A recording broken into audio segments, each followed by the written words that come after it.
Agnes Callamard is the Secretary General of Amnesty International, a human rights defender with decades of experience. She's headed up the organisation since 2021. She's now appeared on the BBC's Hard Talk, where the question was whether Amnesty's influence was waning. Soon, the conversation turned to Israel, where Callamard was asked this.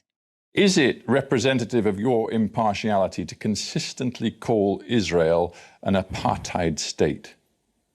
It's representative of the fact. Apartheid is, of course, blatant, out-and-out systemic racism. So you're, in essence, saying Israel is a racist state. Yes. The state of Israel is practicing a crime against humanity of apartheid against the Palestinian people.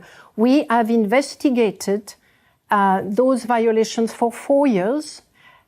We've produced this report in February 20 last year on apartheid, calling on the state of Israel to dismantle it. Well, to be fair, not just one report. Many reports accuse Israel of systemic apartheid in everything from the operation of its security forces in the occupied territories to its more recent use of surveillance technologies. Yeah. You characterize it consistently as apartheid. But listen to the impact your reports have had inside Israel. For example, former senior figure in the government there, Yair Lapid, he says, Amnesty doesn't call Syria, where the regime's murdered 500,000 of its own citizens, an apartheid state, or Iran, or other murderous regimes around the world. It is only Israel. Look, this is not the first time Amnesty International has used apartheid. We've also demonstrated apartheid in the context of Myanmar. We have certainly denounced the massive crimes against humanity committed by the Syrian governments. But the fact that we are criticizing and denouncing the policies, laws and practices of the Israeli government does not amount to anti-Semitism.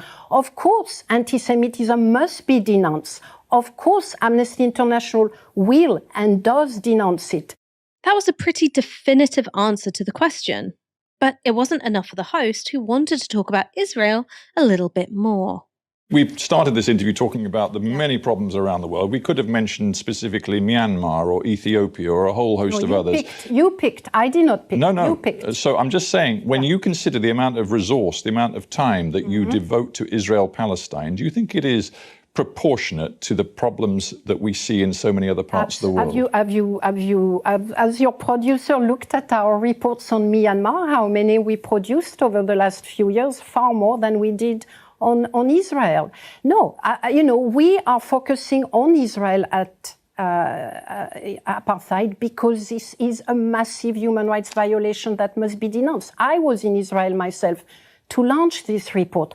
I have to tell you, I have never been in an environment where I confronted so much hopelessness and the absurdity of how apartheid is worked itself in the context of the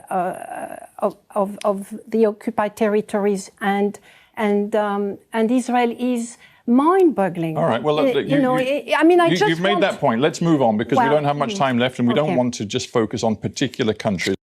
I mean, how embarrassing is that? You've got a host who has picked the topic of conversation, and then he says, "Oh, have we spent too much time talking about Israel?" Well, if there wasn't more time spent on Myanmar or Ethiopia, that's because you didn't ask about it. And this is a classic response towards anyone who talks about Israel. Why don't you talk about these other countries?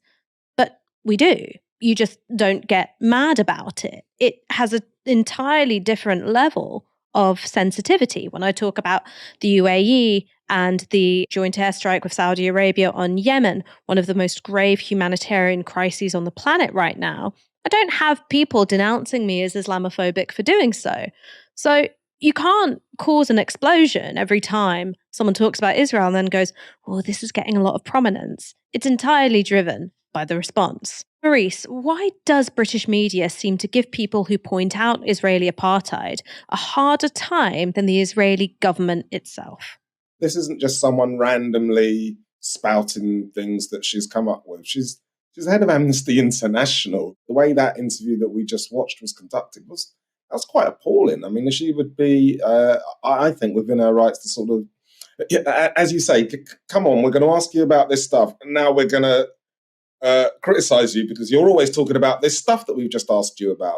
It's mind-blowing. Of course, when the BBC has given representatives of the Israeli government a hard time, or in this case, a former representative of the Israeli government a hard time, they were absolutely deluged by complaints and they ended up caving, backing down, and apologizing.